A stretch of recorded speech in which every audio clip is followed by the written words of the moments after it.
पाठ 13। हवा की अनोखी दुनिया। दिन निकल चुका था। पक्षी चहचहा रहे थे। सूरज की किरणें हवा के मीठे झोंकों के साथ अध खुली खिड़की से होती हुई भीतर आ गई। मेरी पलकों पर नाचते हुए वे मुझे नींद से जगाकर नई सुबह का संदेश देने लगी। मैंने आंखें खोली तो अपने पापा और बहन नेहा को अपने पलंग के पास खड़े पाया। मैंने उठकर जम्हाई ली। पापा ने मुझसे पूछा, राजू, हमारे साथ स्टेशन चलोगे? कौन आ रहा है? मैंने पूछा। जतिन मामा, पापा ने बताया। यह सुनकर मैं खुशी से उछल पड़ा और बोला, जतिन मामा आ रहे हैं। जतिन मामा के साथ बहुत मजा आता है। मैं बिस्तर से कूद पड़ा, जल्दी से तैयार हुआ और एक गिलास गर्म दूध गटका। पापा ने 2 बार गाड़ी का हॉर्न बजाया।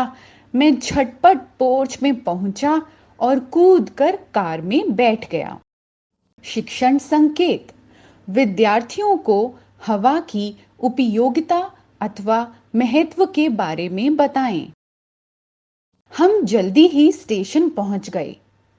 रेलगाड़ी सरकते हुए आई और घर घराते हुए रुक गई।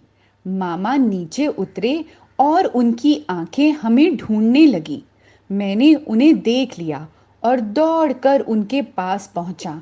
पापा भी उनके पास पहुंच गए। मामा जी ने हमें गले लगा लिया, झुककर पापा के पैर छुए, फिर सीधे खड़े होकर सूटकेस उठा लिया। घर वापस आते समय नेहा और मैंने उन्हें याद दिलाया कि जब वह पिछली बार यहाँ आए थे तब हमने कितने मजे किए थे। आपको याद है, आपने हमारा परिचय परछाइयों की दुनिया से कराया था। हमारे यह कहने पर मामा जी ने मुस्कुराते हुए कहा, इस बार मैं तुम्हें हवा की अनोखी दुनिया में ले चलूंगा। दोपहर के भोजन के बाद हम वहां जाएंगे। हमारी बेचैनी बढ़ती गई। समय बहुत धीरे धीरे सरक रहा था। लगा जैसे बरसों बाद हम खाने की मेज पर इकट्ठे हुए हों।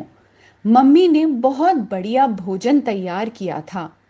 इन सब में बादाम की खीर सबसे स्वादिष्ट थी। हमने मेज साफ करने में मम्मी की मदद की। नेहा ने मामा जी से पूछा, हम हवा की अनोखी दुनिया में कब चलेंगे? बस अभी चलते हैं। मामा जी पढ़ाई वाले कमरे की तरफ चलने लगे। क्या तुम जानते हो कि हमारे चारों तरफ हवा है? यहाँ, वहाँ, हर जगह, यानी चारों ओर है। हम हवा के सागर में रहते हैं, सागर की बिल्कुल निचली सतह पर। लेकिन हम यह कभी महसूस नहीं करते। इसकी अपनी कोई गंध नहीं होती। सही कहा आपने। एक दिन मैं एक बाग से गुजर रहा था तो मुझे चमेली की भीनी भीनी खुशबू आई और जब कूड़े के ढेर के पास से गुजरा तो बहुत ही गंदी बदबू आई। हाँ, हवा की अपनी कोई गंध नहीं होती, बल्कि इसमें कोई भी गंध बाहर से आकर शामिल हो जाती है और इसमें घुल जाती है। कभी मंद मंद बहकर हमारा मन मोह लेती है तो कभी तेज आंधी बनकर हमें डरा देती है। एक तरह से हवा बहुत सारे अजूबों की पोटली है, लेकिन आज इस पोटली से कुछ बातें मैं तुम लोगों के लिए निकालूंगा। मामा जी ने कहा। जल्दी निकालिए ना मामा जी, दोनों ने उतावले होते हुए कहा। हवा की एक और विशेषता है, यह पंख से भी हल्की होती है, फिर भी इसमें कुछ भार होता है और जिस चीज में भार होता है उसमें दबाव भी होता है। कैसे मामा? नेहा ने पूछा। अभी बताता हूँ। पहले एक जैसे 2 गिलास, एक लंबी पेंसिल, 40 सेंटीमीटर की एक छड़, 2 छोटे छोटे गुब्बारे और चिपकाने वाली टेप ले आओ।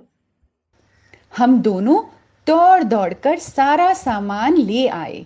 मामा जी ने दोनों गिलासों का एक पुल सा बनाते हुए पेंसिल उसके ऊपर रख दी और छड़ के दोनों ओर गुब्बारे चिपकाकर पेंसिल के ऊपर आर पार रख दिए।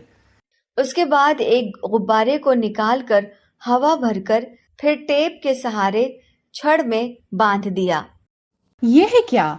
फूले हुए गुब्बारे से बंधा सिर नीचे झुक गया और बिना फूले गुब्बारे से बंधा सिर ऊपर उठ गया। हम दोनों यह देखकर एक साथ बोल उठे, मामा जी, यह तो बिल्कुल तराजू की तरह हो गया। तराजू के दोनों पलड़े में कुछ ना रखो तो बराबर रहते हैं।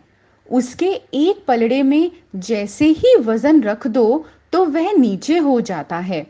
मामा जी ने कहा, हाँ बिल्कुल, हवा में भार होता है, यह तो हम मान गए, लेकिन कितना होता है, क्या यह निर्धारित है?